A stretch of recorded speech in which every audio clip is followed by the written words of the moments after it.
Здравейте, мили приятели! Днешната рилска беседа се казва Път на зазоряване. Учителя започва беседата с прочит на 4 глава от първо послание на апостол Павел към коринтяните. Размишление върху стиха Пътят на праведния е път на зазоряване. Сега ще прочета първо послание на апостол Павел до коринтяни, 4 глава. Примерът на апостолите. Апостол Павел пише така: Така че нека всеки да ни смята за служители на Христос и разпоредници с Божиите тайни. А онова, което се иска от разпоредниците, е всеки от тях да се окаже верен. Колкото до мене, не е важно дали ще ме съдите вие или човешки съд. Дори и аз не съдя себе си, защото не се чувствам виновен за нищо. Но с това не се оправдавам. Господ е, който ще ме съди. Затова не съдете за нищо преждевременно, докато не дойде Господ, който ще извади наяве тайните на мрака и ще разкрие вътрешните ни помисли. Тогава всеки ще получи похвалата си от Бога. Тези неща, братя, отнесох към себе си и към Аполос заради вас, за да се научите от нас да не мъдрувате повече от онова, което е написано, и да не се гордеете един с един учител, а друг с друг. Наистина, кой ти е дал някакво предимство? И притежаваш ли нещо, което да не си получил? Ако пък си получил, защо се хвалиш, сякаш не си получавал? Вече сте заситени, вече се обогатихте, възцарихте се без нас. Де да бяхте се възцарили, за да царуваме и ние заедно с вас? Защото мисля, че Бог е поставил нас, апостолите, на последно място, като осъдени на смърт. Понеже станахме зрелище за света, за ангелите и за хората. Ние сме безумни заради Христос, а вие сте мъдри чрез Христос. Ние сме немощни, а вие силни. Вие сте славни, а ние безчестни. Дори и досега гладуваме и жадуваме, ходим дрипави, бият ни, скитаме се бездомни и работим, за да се прехранваме сами. Когато ни подиграват, ние ги благославяме. Гонят ли ни, търпим. Хулят ли ни, отнасяме се кротко. Станахме като измет за света и досега всички ни имат за отрепки. Не ви пиша тези неща, за да се срамувате, а ви наставлявам като мои скъпи деца. Защото дори и да имате безброй наставници във вярата в Христос, нямате много бащи, защото аз ви родих за Исус Христос чрез благовестието. Затова ви моля, подражавайте ми, както аз на Христос. По тази причина изпратих при вас Тимотей, който е мое обично и вярно в името на Господа дете. Той ще ви припомни моите напътствия за вярата в Христос, както аз уча навсякъде, във всяка църква. Някои са се възгордели, мислейки, че няма да дойда при вас. Ще дойда скоро при вас, ако Господ пожелае, и ще изпитам не думите, а силата на онези, които са се възгордели. Защото Божието царство не е в думите, а в силата. Какво искате? С пръчка ли да дойда при вас или с обич и доброта? Път на зазоряване. Някой казва: в кой път трябва да вървим? Вървете в пътя на живота. Кой е този път? Отговарям: пътят на живота е път, в който доброто царува. Пътят на живота е път, в който любовта царува. Пътят на живота е път, в който правдата царува. Пътят на живота е път, в който истината царува. Пътят на живота е път, в който мъдростта царува. И тъй, който иска да влезе в Царството Божие, той трябва да върви в този път. Той е пътят, в който върви всяка душа и всеки дух. Щом изгубиш пътя си и искаш да го намериш, спомни си за доброто, за любовта, за правдата, за истината и за мъдростта. Спомниш ли си за доброто, ти си при вратата на този път. Спомниш ли си за любовта, ти си в самия път. Спомниш ли си за правдата, ти пътуваш вече с благоговейни крачки, за да извървиш този път. Спомниш ли си за истината, ти ще бъдеш свободен в пътя. Спомниш ли си за мъдростта, ти ще имаш знанието, което пътят съдържа в себе си. Следователно, иска ли човек да намери този път, той трябва да направи едно малко усилие. Кое е най-малкото усилие? Най-малкото усилие, което човек може да направи, е да драсне една клечка кибрид. От драстването на тази клечка зависи, ще имате ли светлина или не. От най-малкото усилие ще се яви светлина. Казвате, как да позная истината? Ще драснеш клечката и светлината веднага ще се яви. Как да драсна клечката? С най-малкото усилие. С допиране клечката до кутията, без да я махаш из въздуха. Не си ли в този път? С години наред можеш да махаш клечката из въздуха, тя пак няма да се запали. Когато в положителния живот се случват страдания, това показва, че някой дух от невидимия свят иска да драсне клечка кибрид. Аз много пострадах от това драсване. Нищо не сте пострадали. Една малка резка се образувала. След това през целия ден ще имате на разположение огън, ядене. Ще ви е приятно. Какво от това, че сте имали едно малко страдание?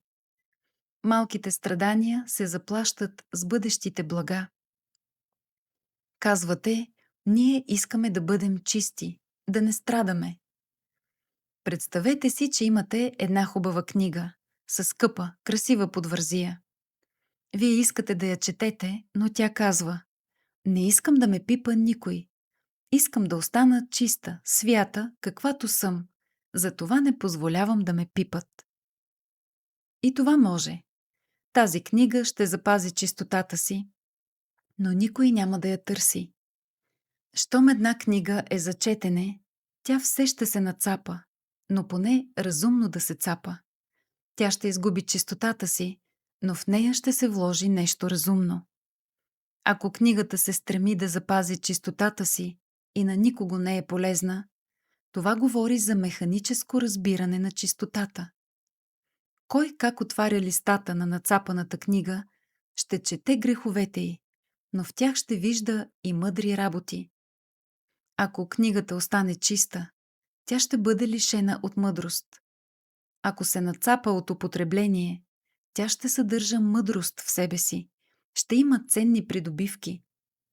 От двете положения, кое е за предпочитане? Да се нацапа човек, това не значи да се боядиса. Бояджилъкът не е наука, нито изкуство. Цветята, за пример, не са боядисани. Те са отцапани само. Значи има два вида нацапване. Едното нацапване се нарича боядисване, а другото – разумно нацапване. От боядисването никой не може да се ползва, а от разумното нацапване всеки чете и прониква в мъдростите на живота. Ако хиляди хора могат да четат от една разумно нацапана книга, те ще видят как Божиите дела се прославят. Мине един човек покрай тебе, отвори книгата ти, чете. Мине втори, чете. Мине трети, четвърти, пети. Всички четат, интересуват се от тази книга. Най-после и ти казваш: чакай да видя какво интересно има в моята книга. Гледам, всички четат, назъртат в нея. Отваряш книгата си, започваш да четеш и ти се заинтересуваш от нея. Ще четеш, ще изучаваш собствената си книга и ще кажеш: Колко хубави работи имало в моята книга. Досега аз не знаех това. Казвам, иска ли човек да намери истината? Нека чете и изучава себе си. Това е начинът, по който истината може да се намери. Мнозина търсят истината вън от себе си, но не я намират. Други искат да намерят истината по пътя на чистотата, но и така не я намират. Не търсете чистота в себе си. Само Бог е чист. Чисто е само вечното начало, което е създало света. Никой не може да внесе и най-малката нечистота в Бога. Какво може да направи една муха на Мон Блан или на Мон Еверест? Никакво плюене на мухата не е в сила да накърни тяхната чистота.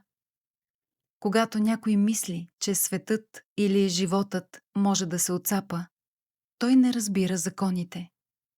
Да се оцапа животът, това е равносилно да се оцапа някой висок връх от мухата.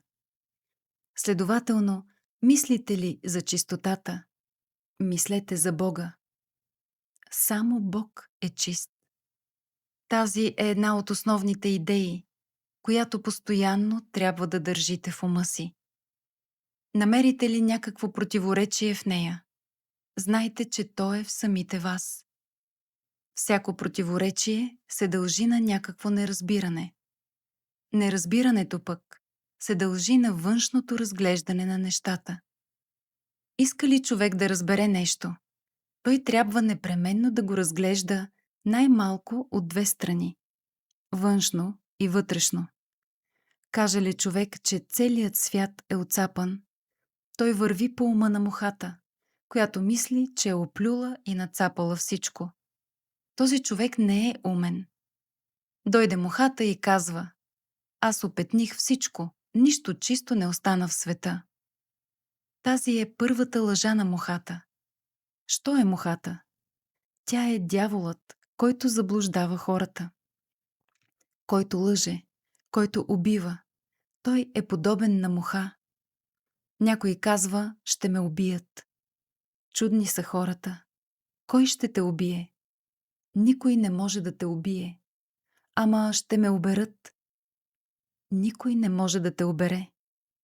Преди всичко, може ли муха да убие или да обере човека? Как може муха да обере човека, когато тя няма гръб, на който да носи откраднатите вещи? Мухата дойде при човека и го заблуждава, че кара след себе си цяла кола, в която слага откраднатите вещи. Тя лъже, а човек и вярва, и става муха като нея. Той вярва, че тя може да носи земята на гърба си.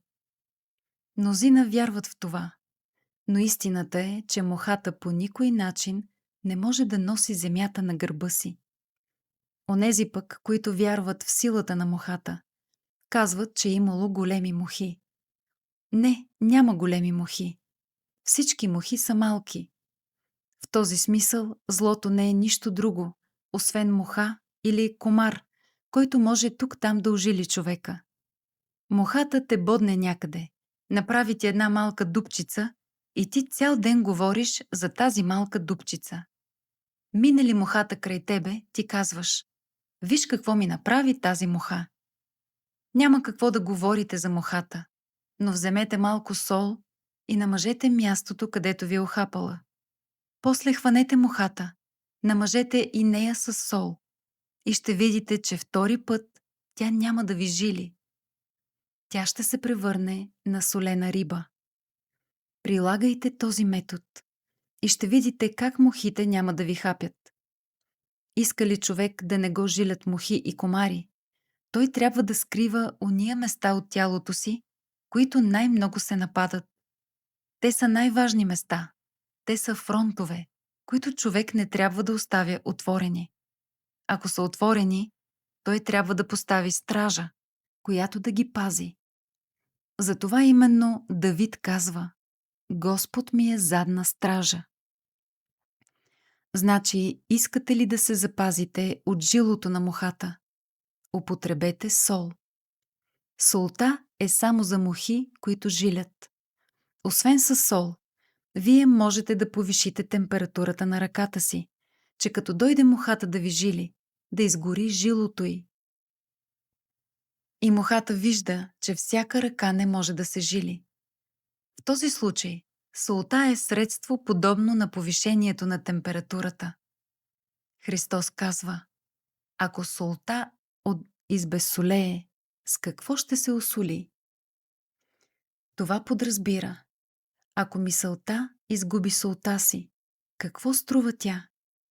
Когато човек изгуби солта на своята мисъл, той почва да се колебае и в него става процес на гниене. В духовно отношение, колебанието в мислите представлява процес на гниене. Въз основа на същия закон, когато в сърцето на човека става някакво смущение, той пак се намира в процес на гниене. Почне ли човек да се чопли, да се запитва, има ли любов или не, има ли светлина или не, грее ли слънцето или не, той вече се намира под тежкото влияние на гниенето в себе си. Това са философствания, които не довеждат човека на прав път. След всичко онова, което човек знае в себе си, ще дойде някой отвън да му доказва има ли слънце или няма. Как ще ми докаже това? Без всякакви доказателства, аз казвам на този човек: вземи моята лупа, постави я над ръката си и я насочи срещу слънцето. Какво усещаш? Ръката ми изгоря. От какво? От слънцето. Вярваш ли сега, че слънцето грее, свети и топли? Трябва ли да питаш на какво се дължи тази болка? Съвременните хора питат кои са причините за страданията. Казвам: страданията не са нищо друго, освен съсредоточаване на божествените лъчи върху нас. Ако ние не сме готови да ги приемем, те ни причиняват болка, страдание. Значи, отричаме ли божествените лъчи и въздействието им върху нас, те ни причиняват болка. Питам някой човек: ти вярваш ли в Бога? Не вярвам. Каже ли, че не вярва, аз веднага слагам лупата на ръката му и я насочвам срещу слънцето. Ох, страдания имам, болки имам. Имаш страдания, защото не вярваш в Бога. Казвате: какво нещо са лъжа и истина и как можем да ги различим? Който лъже, той всеки ден олеква, губи по нещо от себе си.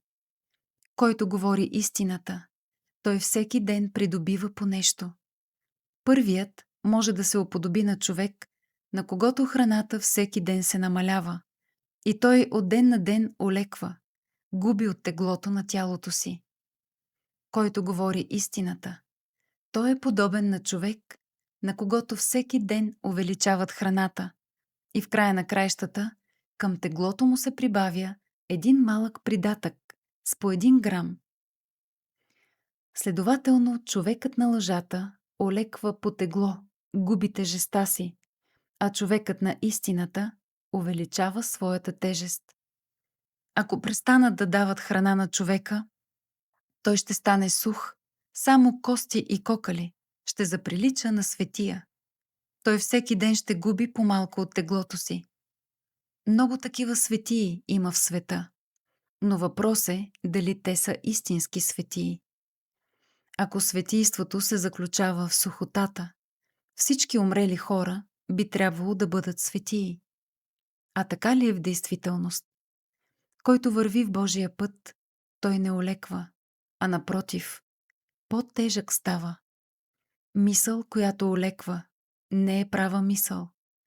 Обаче мисъл, която има тежест, тя се развива органически правилно. Чувство, което има тежест, то се развива органически правилно. Постъпка, която има тежест, тя се развива органически правилно. Следователно, тежестта е разумен процес.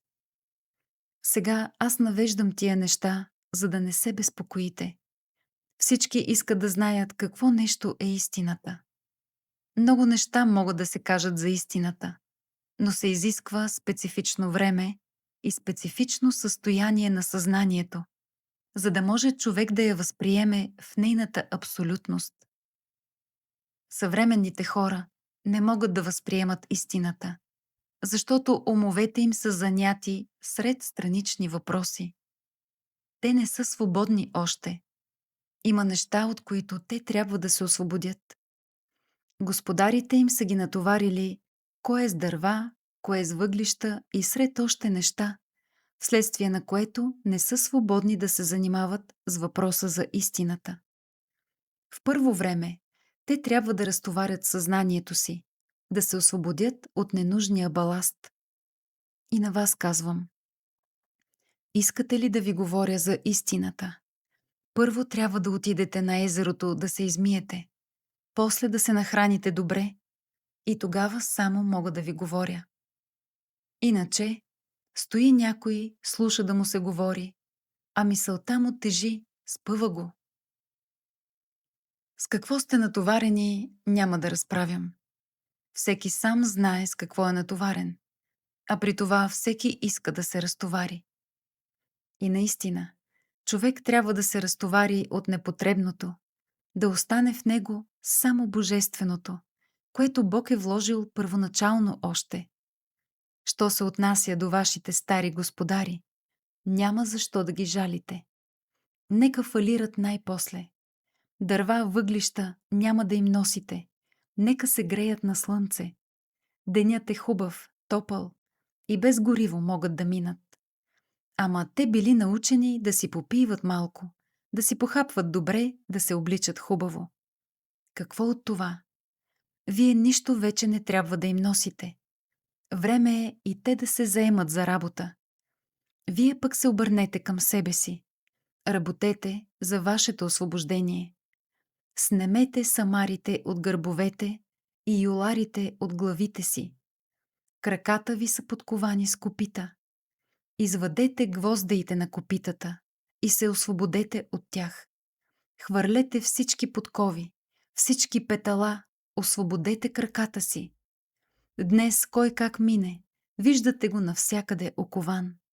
Той върви, а след него чувате трап, трап. Окован е човекът. Така и доброто в човека е подковано отдолу, но и то трябва да се освободи. Нека остане у вас мисълта, че светът е велико училище, създадено за хората, както и за всички живи същества, да учат. Вън от тази идея нищо не ви трябва.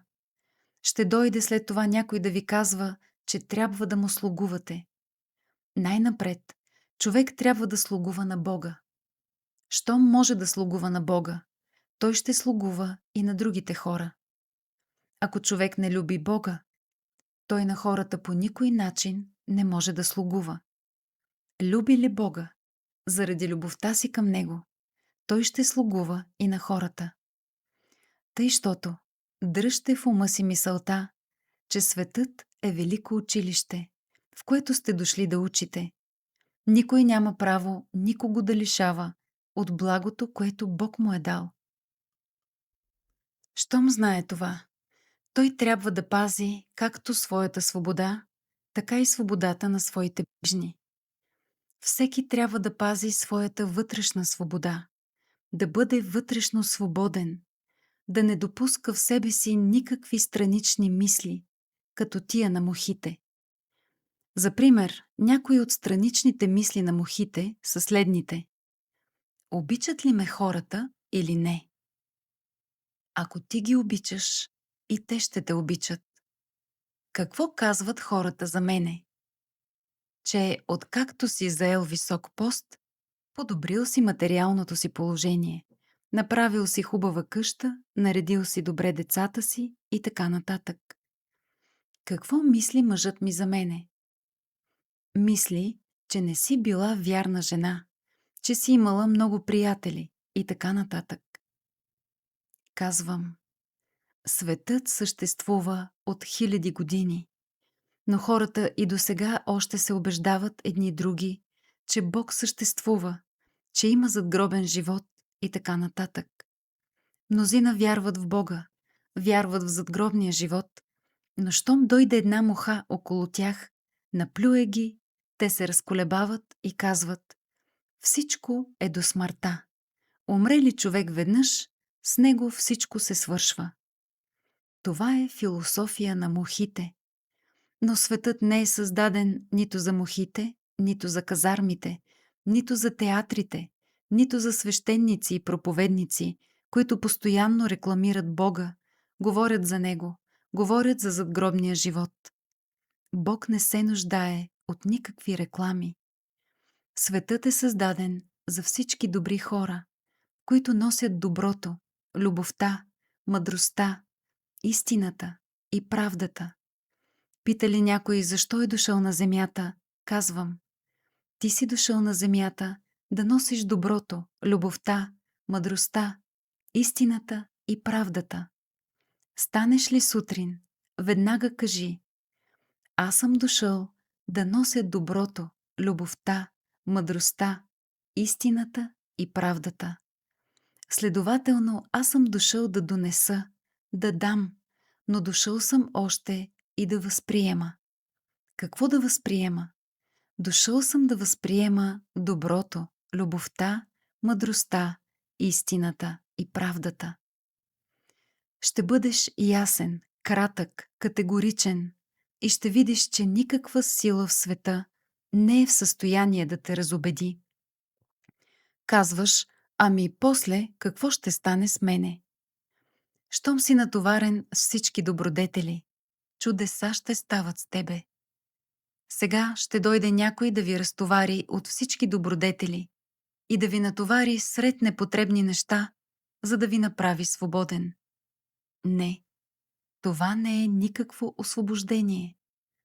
Истинското освобождение се състои в това да се разтовари човек от всички непотребни неща, които нищо не му допринасят. Камъкът, дървото, нищо не допринасят на човека. Обаче, натовари ли се с доброто, с любовта, с мъдростта, с истината и с правдата, той вече разполага с сили в живота си. С тези сили трябва да борави всеки. Смисълът на сегашния живот е да се освободи човек от непотребното и да се натовари с онова, което му дава сила, мощ да расте и да се развива. Дойдат ли хората до тия сили, те ще дойдат и до новата култура. Каква е била културата на народите преди 1000 години? Или каква е културата на мухите? Това не ни интересува. Ние се интересуваме от новата култура. Имат ли мухите научни книги? Имат ли железници, аероплани? Колкото за аероплани, те имат малки аеропланчета, крилцата им, но само за себе си.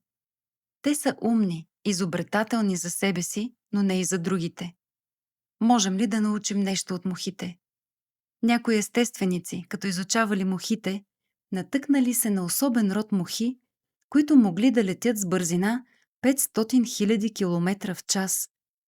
Човек трябва да подражава на тия мухи в бързината на тяхното движение и трябва даже да ги надминава.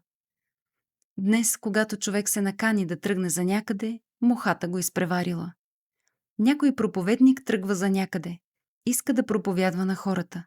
Докато стигне на определеното място, мухите отиват преди него, дават обявление, разправят, че такъв и такъв проповедник ще дойде.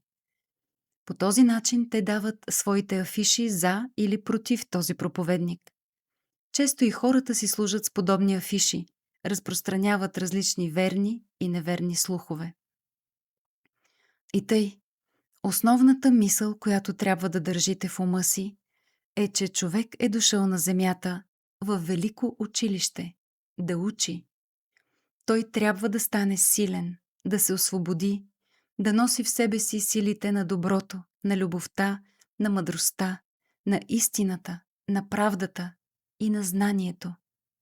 Който носи тия сили в себе си, той е истински човек. Сега ще прочета 11 стих от третото послание на Йоанна. Възлюблени, не подражавай злото, но доброто. Който прави добро, от Бога е, а който прави зло, не е видял Бога. Значи, който носи в себе си доброто, любовта, мъдростта, истината и правдата, от Бога е. От цялата глава този стих е най-важен. Върху него трябва да се размишлява. Ако река да говоря много върху тия неща, повече ще се забъркате. За битието няма какво да се говори. То само по себе си е добро. Всичко, което Бог е създал, е добро. Вие трябва да се стремите към доброто в света. Нищо повече. Що се отнася до страданията и до подобните на тях, те са временни неща. Те се явяват и изчезват. Те са изключителни положения. Защо и за какво съществуват? Днес вие не можете да си отговорите. Един ден, когато завършите развитието си на Земята, ще дойде при вас един от видните професори и ще ви разходи по всички светове, ще ви разкаже причините за всички страдания и спънки в живота ви. Тогава вие ще се посмеете на себе си и ще благодарите на Бога, че благополучно сте минали всичко. Представете си, че вие сте студент в университета и се явявате на изпит. Отговаряте за 6, а професорът ви пише единица. Вие поглеждате професора си недоволно и цял ден плачете за единицата. Професорът ви погледне, усмихне се и казва: този мой студент не може да разбере урока, който му преподавам с тази единица. Той още не познава Бога, не познава силите, които се крият в него. Аз му поставих единица, за да му покажа, че той има много да воюва в живота. Иска ли да победи, да излезе герой, той трябва да познава единицата, в която се крият всички сили за победа. С единицата всичко се побеждава. Обаче, като не разбира значението на единицата, студентът казва: скъса ме професорът, пропаднах на изпита. В действителност е така. Който не разбира единицата, т.е. Бога, той всякога пропада. Който познава Бога, той получава на изпита 6. Числото 6 не е число на илюзия. То означава поникналото семе. Та когато професорът поставя на студента си единица, а не е шесторка, с това той му казва: докато не поникнеш, не мога да ти сложа 6. Щом поникнеш, ще ти пиша 6.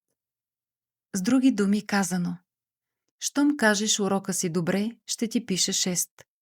За да научиш урока си добре, цяла година трябва да работиш, да учиш, да стоиш заровен в земята при тежки условия. Но един ден, когато поникнеш, ще получиш бележка 6. Тъй, щото да повярваш в Бога, значи да те посадят като семе в земята. Щом поседиш там известно време, ти казваш: господин професоре, познах какво нещо е Бог. Професорът погледне, види, че студентът е поникнал и казва: хайде, на добър час, издържай изпита си. След това започва разклоняването на поникналото семе. То дава стъбло, листа, цветове, докато най-после даде и плод.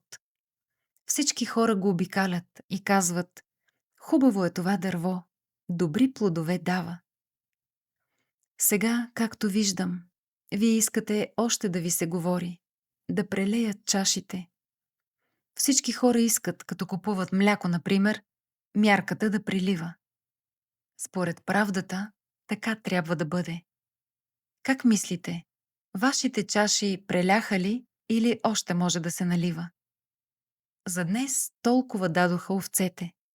Утре, като ги издоим, ако има някои чаши празни, ще ги долеем. Бъдете днес бодри, весели, радостни, да завършите започнатата работа. Всички ще донесем по 1-2 плочи да свършим новата постройка. Беседа от учителя, държана на 13 август 1932 година, 5 часа сутринта.